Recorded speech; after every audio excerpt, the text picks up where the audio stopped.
जय हिंद, नमस्कार साथियों। तो हम पढ़ने वाले हैं, अगला टॉपिक है हमारा सामान्य विज्ञान का ही है, जो पशु परिसर वृत्ति के लिए बहुत ही महत्वपूर्ण साबित होने वाली है। दी ओरिजिन ऑफ स्पीसीज पुस्तक के लेखक कौन है?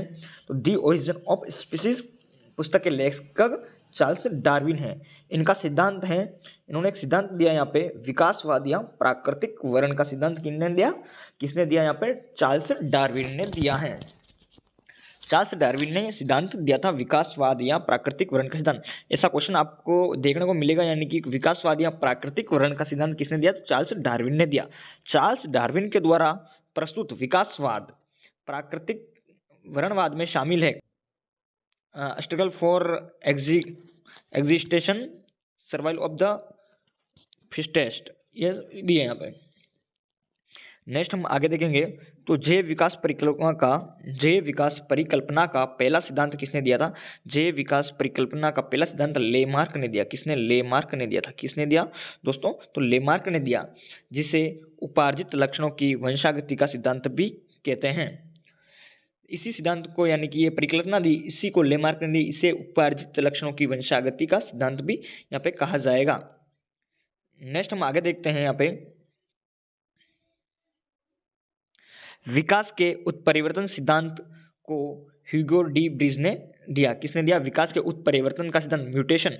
उत्परिवर्तन का मतलब ये होता है कि कोई जीव है, जैसे मानव है, तो मानव के यदि किसी ऐसा मानव यानी कि ऐसे जीव का यानी कि हो जाए उत्पत्ति, यानी कि विकास हो जाए, यहाँ पे जन्म दे दे, जैसे 3 कान आ जाए किसी के, और वो फिर उसके बाद 3 कान वाला यदि किसी को जन्म दे तो उसके भी 3 कान ऐसे आता रहे, तो म्यूटेशन कहलाएगा वो, यानी कि उसमें अंदर उत्परिवर्तन हो गए। जैसे हमारे आदि मानव यानी कि हमारे होमोसेपियंस के हम पूर्वज हैं, होमोसेपियंस का पूर्वज है, तो उनके पहले क्या होती है? तो वहाँ पे पूंछ होती थी, तो हम उन्हीं के पूर्वज है, लेकिन हमारे पूंछ नहीं है, तो हमारे अंदर उत्परिवर्तन हुआ था। इसी प्रकार कभी इस आगे चल के किसी के 4 कान 3 आँख आ जाए तो वही उत्परिवर्तन होता है। जीवों में अत्यधिक विविधता का कारण उत्परिवर्तन है। किसी भी जीव में सबसे ज़्यादा मतलब भिन्नता पाई जाती है, सभी जीव अलग अलग होते हैं, तो ये कारण क्या? विविधता, उत्परिवर्तन, म्यूटेशन की वजह से ही हो रहा है। क्रोमैग्नन आधुनिक मनुष्य, जो हम वर्तमान में मनुष्य हैं, होमोसेपियंस का अंतिम सीधा पूर्वज हैं। यदि हम पूछ ले तो हमारे कौन से जाति से, प्रजाति से हम संबंधित हैं, कौन सी से? तो होमोसेपियंस से संबंधित हैं। यहाँ पे जुरासिक युग का सर्व पुरातन पक्षी कौन से? आर्कियोप्टेरिक्स हैं। कौन है? जुरासिक युग का सर्व पुरातन पक्षी कौन है? आर्कियोप्टेरिक्स, सबसे पुराना पक्षी यही है। नेक्स्ट हम आगे देखते हैं, जुरासिक युग का सर्व पुरातन पक्षी आर्कियोप्टेरिक्स हैं। यह सरीसृप तथा पक्षियों के बीच का संयोजक जंतु है। संयोजक का मतलब दोनों में समान लक्षण वाला जंतु है। तो ये रेंग कर भी चलता था, तो सरीसृपों का लक्षण है, जो रेंग के चलते हैं तो सरीसृप है, उनका लक्षण है। और इनके लिए उड़ने के लिए इनमें पक्षी समान लक्षण भी पाए जाते थे, इसीलिए संयोजक की कड़ी का काम कर रहा है यहाँ पे। डेनिसोवन एक आदि मानव जाति है। क्या है? एक आदि मानव जाति है डेविसोन। कभी आज डेविसोवन क्या है? तो एक आदि मानव जाति है। मेमथ क्या है? तो ये हाथी का पूर्वज है। मेमथ क्या है? हाथी का पूर्वज है, ध्यान रखना है। डायनासोर थे, तो डायनासोर क्या थे? विशालकाय, सबसे मतलब बड़े सरीसृप थे। क्या थे? सरीसृप थे। किस काल से संबंधित है? तो मेसोजोइक काल से। यदि पूछ ले डायनासोर किस काल से संबंधित है, तो मेसोजोइक काल से संबंधित है या मध्यजीवी काल से संबंधित है, और ये क्या है? विशालकाय सरीसृप हैं। नेक्स्ट हम देखते हैं,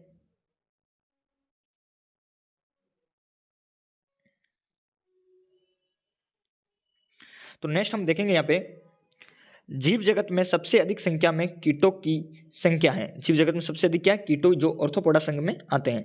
तो जीव जगत में सबसे अधिक संख्या किसकी है? तो और मतलब कीटों की है। कीट किस में आते हैं? तो ऑर्थोपोडा संघ में आते हैं। पोषण के आधार पर जीवाणु, बैक्टीरिया परपोषी हो सकते हैं और स्वपोषी हो सकते हैं। स्वपोषी का मतलब आप समझ रहे होंगे, ये क्लोरोफिल के द्वारा होता है। स्वपोषी प्रकाश संश्लेषण के द्वारा स्वपोषी पौधे स्वपोषी होते हैं। तो लेकिन इसमें आप देख सकते हो स्वपोषी जीवाणु CO2 तथा मतलब जो जीवाणु है, स्वपोषी जीवाणु जो CO2 तथा अकार्बनिक पदार्थों से अपना भोजन स्वयं बनाएंगे, जबकि इसमें हरित लवक या क्लोरोप्लास्ट अनुपस्थित है यहाँ पे, ठीक है ना। जीवाणु एक कोशिकीय जीव है, जिन्हें मोनेरा जगत में रखा गया है। जीवाणु या एक कोशिकी, जिसमें एक ही कोशिका पाई जाती है जीवाणु में, और एक कोशिकी यूनिसेलुलर जीव है, जो किस जगत में आ रहे हैं, मोनेरा जगत में आ रहे हैं। लेकिन ऑर्थोपोडा में कीट कौन से में आ रहे हैं, ऑर्थोपोडा में आ रहे हैं। अब नेक्स्ट आगे देखते हैं, माइकोप्लाज्मा। माइकोप्लाज्मा सबसे छोटा जीव है जो स्वयं विकास एवं प्रजनन करने में समर्थ हैं। तो माइकोप्लाज्मा सबसे छोटा जीव है जो स्वयं इसके विकास और प्रजनन करने में सक्षम होगा। हम नेक्स्ट आगे देखते हैं यहाँ पे,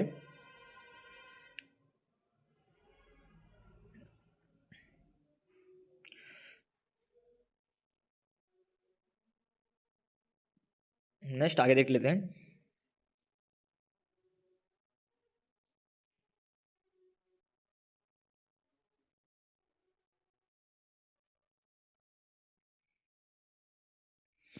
अमीबा एक प्रोटोजोआ है। अमीबा क्या एक प्रोटोजोआ है? अमीबा क्या एक प्रोटोजोआ है?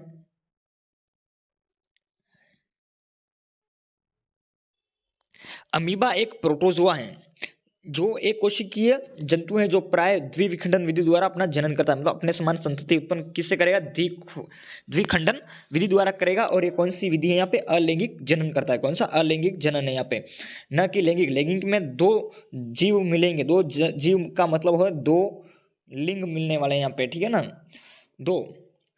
फिर जाइगोट बनेगा तो उससे होगा दो लिंग गुणसूत्र मिलने के बाद जो जनन होता है, तो उसको हम लैंगिक जनन बोलते हैं। तो इसमें अलैंगिक जनन द्वारा होगा, प्राय द्विविघटन विधि द्वारा यहाँ पे होगा। तो जैसे अमीबा है तो अमीबा दो भागों में टूट जाएगा, ठीक है ना। तो अमीबा दो भागों में टूटेगा तो दो जीव का स्वतंत्र दो जीवों का निर्माण हो जाएगा यहाँ पे, स्वतंत्र। तो उसी को द्विखंडन विधि बोलेंगे।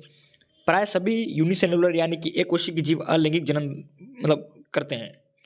गर्म रुधिर या समतापी। समतापी का मतलब समान तापमान रखने वाले जीव।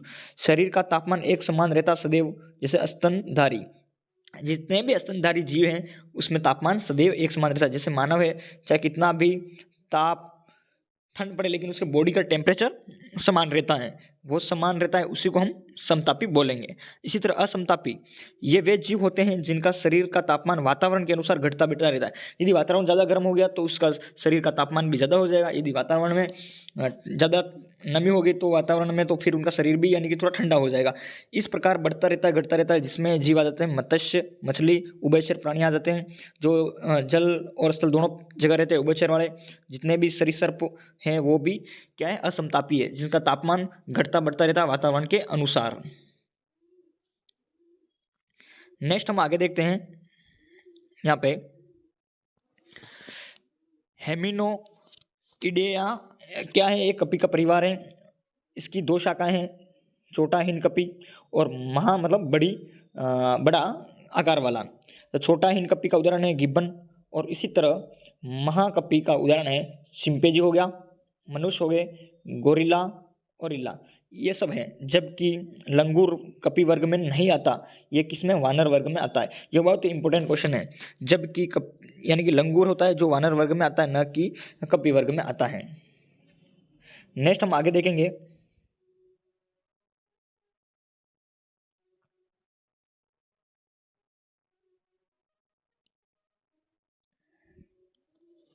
यहाँ पे देखने वाले हम आगे, मेंढक, सांप और छिपकली में 3 प्रकोष्ठ वाला हृदय होता है। मतलब अपन जैसे अपने हृदय 4 प्रकोष्ठ होता है ना, जिसमें 2 निलय 2 अलिंद होते हैं, दाएं बाएं और दाएं बायां निलय, ठीक है ना, ये है।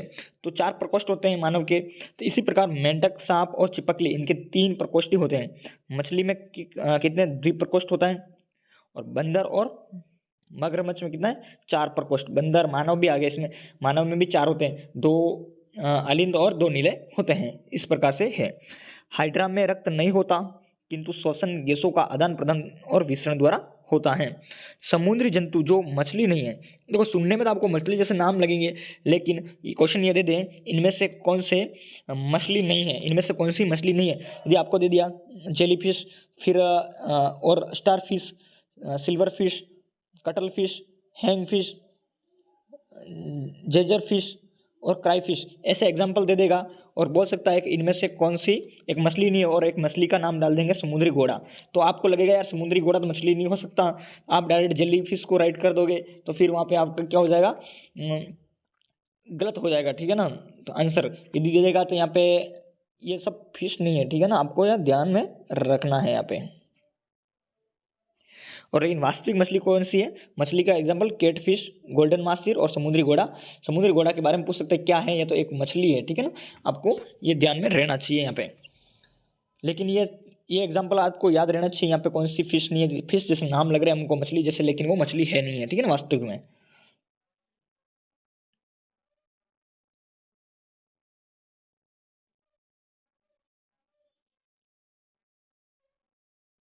नेक्स्ट हम देखते हैं शार्क मछली में हड्डियों की संख्या 0 होती है। जो शार्क मछली होती है उसमें 0 होती है, हड्डियाँ नहीं होती, बिना हड्डी वाले मछली होती है। हड्डी कौन, उसमें जैसे वो कांटे होते हैं ना, उसी को हम हड्डियाँ बोलते हैं इनकी। लेकिन यहाँ पे शार्क मछली में 0 होगी, इसका पूरा शरीर क्या उपास्थि के द्वारा बना होता है, इसलिए इसमें क्या नहीं होगी, हड्डियाँ नहीं होगी।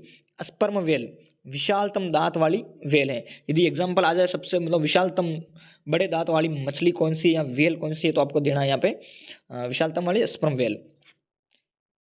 एकिडेनावा प्लेटिपस प्लेटिपस एकमात्र अंडे देने वाली स्तनपायी है। आपको पता है जितने भी स्तनपायी होते हैं डायरेक्ट वो शिशु को जन्म देते हैं, यानी कि डायरेक्ट जैसे हमारे भी कोई भी मानव जाति के हैं या कोई भी जंतु वर्ग है, तो वो डायरेक्ट जीव को यानी कि कभी अंडे नहीं देंगे, वो क्या देंगे, डायरेक्ट शिशु को जन्म देंगे। लेकिन एकमात्र ये स्तनपायी जीव हैं जो डायरेक्ट ये क्या देगा, अंडे को देगा। एकमात्र उड़ने वाला स्तनधारी प्राणी, एकमात्र उड़ने वाला, यानी कि सभी देखो आपको पता है स्तनधारी होते हैं जो चलते हैं, ठीक है ना, लेकिन वो उड़ते नहीं है। तो कौन सा एकमात्र चमगादड़ है। समुद्री गाय समुद्री सी स्तनधारी है। मेंढक के कायांतरण में आंतें छोटी हो जाती है जिससे मांसाहारी भोजन पचाने में सहायक है। मेंढक के कायांतरण में आंतें छोटी होने लगती हैं जो मांसाहारी भोजन पचाने में बहुत सहायक है इनके। यदि एग्जाम्पल ऐसा बन सकता है कि मेंढक में कायांतरण होता है तो उससे आंतें छोटी होती है, उसका क्या उनको बेनिफिट मिलता है, तो आपको बता सकते हैं कि मांसाहारी भोजन होता है, जो मांसाहारी भोजन ये ग्रहण करते हैं खाते हैं तो उनको पचाने में सहायक है यहाँ पे। नेक्स्ट आता है पराभक्षियों से बचने के लिए स्वयं लपेट कर छोटा कर लेते हैं ये जीव है। जहाँ स्तनधारी कशेरुकी हैं, ये अपना आकार को मतलब क्या कर देते हैं, स्वयं को बचने के लिए लपेट कर छोटा कर लेते हैं। और वज्र शल्क ये भी छोटा करते हैं, पेगोलिन। तो दोस्तों आज के लिए इतना ही जनरल साइंस हमने पढ़ा है। नेक्स्ट हम ऐसे ही वीडियो आपके लिए लाएंगे, चैनल को सब्सक्राइब कीजिए ताकि आप अच्छे से तैयारी कर पाओगे। आखिर में ये बहुत बेसिक लेवल से चल रहा है तो आपको हाई लेवल तक यहाँ पे मिलेगा, सब पीडीएफ के द्वारा मिलेगा, वो पीडीएफ भी प्रोवाइड करी जाएगी। तो आज के लिए इतना ही, नेक्स्ट मिलेगा अगले वीडियो में। जय हिंद जय भारत।